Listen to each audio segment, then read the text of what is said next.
Bonjour Cyril. Bonjour Henri. Comment vas-tu? Ah bah ça va super. T'es en balade là? Oui, en balade. Et notamment je me suis remémoré une super soirée que j'ai eue hier. Ah oui? Justement sur ce parc, au parc de Bercy. Voilà. Ah bon, alors finalement tu vas nous parler d'un site de rencontre, mais un petit peu particulier, parce que on a déjà parlé de Mythique, et en long, en large et en travers, mais là c'est un site de promenade, hein, c'est ça? Alors pas vraiment, c'est en fait un site, ce sont ce qu'on appelle des sites de sortie. Oui, c'est-à-dire des sites d'activité où chacun, soit chacun organise des activités, des activités, soit c'est le site lui-même ou un partenaire du site qui va organiser. Oui. Alors, il existe 3 types de sites, donc comme pour celui avec lequel j'étais hier soir, donc c'est un site de sortie dit standard. Un site de sortie dit standard, c'est-à-dire c'est n'importe qui peut créer une sortie. D'accord, un événement. Voilà. Ensuite, il y a des sorties plus spécialisées célibataires. En général, c'est le webmaster qui négocie les contrats d'avance avec les différents partenaires. Quelque part, faut pas se le cacher, c'est pour trouver l'âme sœur. Le deuxième, oui. Le premier, ça a plusieurs objectifs. D'accord. J'en parlerai plus. Et le troisième alors? Et le troisième, c'est très axé linguistique, car il s'agit de sites de sortie dont l'objectif est en fait de pratiquer une langue. Oui, de pouvoir échanger avec des étrangers se trouvant en France et même à l'autre bout du monde, puisqu'il y a un forum. Donc en fait, c'est un excellent moyen de se sociabiliser en quelque sorte quand on est un peu perdu dans la ville. Voilà, c'est l'un des objectifs. D'ailleurs, c'est le premier point que je vais aborder, c'est l'aspect sociabilisation. D'accord. Qu'on soit par exemple soit très timide et qu'on n'a pas vraiment d'amis, c'est quand même une très bonne passerelle. Quand on vient d'arriver, par exemple. Ou alors quand on vient d'arriver, parce qu'il y a quand même des personnes qui n'ont pas qui sont très timides, très renfermées.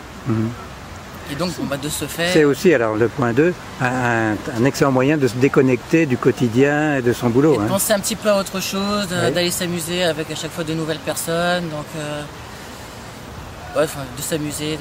Voilà. Et est-ce qu'on se fait des nouveaux amis dans ce type de balade? Oui et non, ça dépend de chacun. Ça dépend si le courant passe ou pas. Si le courant passe, tant mieux.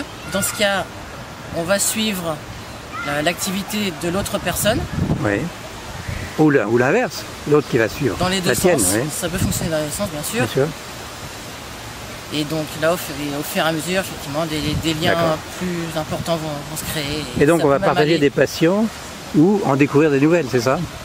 Exactement. C'est l'une des possibilités offertes par ce genre de site, c'est de pouvoir découvrir de nouvelles activités ou de pouvoir partager ses passions avec d'autres. D'accord. Est-ce qu'il peut y avoir un but, je dirais, humanitaire, quelque part, associatif aussi? Certains sites, effectivement, sont très axés entraide, notamment pendant les périodes de fête, où des personnes se retrouvent toutes seules. Et donc des associations proposent justement des repas à ces personnes qui sont souvent démunies.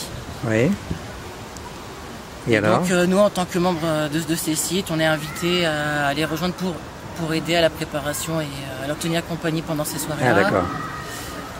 Mais on peut aussi apporter de son temps, notamment à l'établissement français du sang, qui a besoin encore à l'heure actuelle de plusieurs milliers de dons.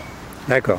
Et alors, donc par rapport au site multilingue, donc ça permet aussi de s'améliorer dans une langue, c'est ça? Voilà, c'est un peu dans le style apprendre en s'amusant. Donc autour d'un verre, ou même dans une soirée dansante, puisque maintenant ils font ça, on peut discuter avec des personnes dans la langue qu'on veut travailler, avec d'autres personnes qui, elles, vont apprendre le français, donc des étrangers qui se trouvent en France. C'est très sympa. Mais également sur les sites de sortie plus conventionnels, un organisateur peut décider de lancer un jour une sortie linguistique pour travailler les langues étrangères. C'est ça qui est bien, c'est qu'à un moment donné, tu peux prendre l'initiative et toi proposer des thèmes. Et tu as proposé quel thème, par exemple, récemment? C'est très axé sur l'Inde. Moi, c'est tout ce qui est moderne, oui. Et alors, c'est quoi? Donc on va se balader en Inde? Non, c'est pas ça. dans ce qu'on appelle Little India, qui est un quartier, qui est le quartier indien de Paris. Oui, c'est le passage du Brady? Non, pas vraiment. Non, c'est où? Plutôt vers la gare du Nord. Ah bon? En général, je propose un déjeuner, qui est ensuite suivi de visites et de shopping dans les boutiques, donc de vêtements et surtout de CD DVD. Et c'est là que je fais passer mes passions et c'est de faire découvrir aux autres les passions de l'Inde pour l'Inde. D'accord. Et alors, moi, si je m'intéresse à l'Inde, comment je vais te trouver? Moi, je suis inscrit sur l'un de ces sites. Oui. Il s'appelle comment? On peut le citer? Oui, pourquoi pas, parce que c'est quand même le principal site, c'est onvasortir.com. Onvasortir.com. Donc, il y en a un à Paris, mais chaque ville de France a son site en OVS. D'accord. Et donc, ces balades dans l'Inde parisienne, si je puis dire, elles sont fréquentes, elles sont régulières? Ces temps-ci, c'est plutôt un petit peu quand j'ai du temps, parce que c'est vrai qu'il y a d'autres activités, mais l'objectif, c'est d'en faire toutes les 5 à 6 semaines. D'accord. Il y a combien de personnes dans une réunion?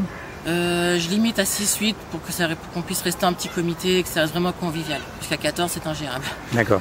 Et donc, à un moment donné, quand tu atteins les 8, tu dis c'est fini, c'est pour la prochaine fois? Non, je bloque, quand je crée ma fiche de sortie, je bloque l'ouverture à 6 ou 8 personnes. D'accord. Donc les autres personnes vont se mettre en liste d'attente et attendre qu'on place se libère. Bah, écoute Cyril, merveilleux. Moi, je m'intéressais à l'Inde. Je voudrais apprendre le chinois, tu sais, pour que mon cerveau fonctionne un peu mieux, voir les vidéos correspondantes. Donc tout ça me semble très bien. Et donc à bientôt. Là, on est dans un parc de Bercy qui est merveilleux. Et on a même des spectatrices qui t'ont regardé. Alors là, je la reconnais. Ah, salut Magali. Salut Henri. Et toi, donc ton prénom? Corinne. Corinne. Karine, pardon. Bon, bah, tu es bien entouré en tout cas. N'est-ce pas, oui. À bientôt.